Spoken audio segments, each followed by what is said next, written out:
អ្នកកំពុងធ្វើអ្វីខ្ញុំកំពុងលាបជញ្ជាំងខ្សែពួររបស់អ្នកអាចទៅដល់ជាន់តដីបានទេពិតជាអាចមែនទេបើដូច្នោះសូមនាំខ្ញុំចុះទៅខាងក្រោមផងហើយអ្វីខ្ញុំត្រូវនាំអ្នកចុះទៅ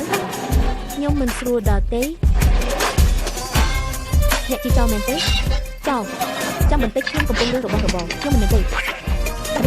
ទៅអ្វីទៅអ្នកមិនចោលទៅបង្ហាញថាអ្នកមិនមែនជាចោលអង្គុយចុះ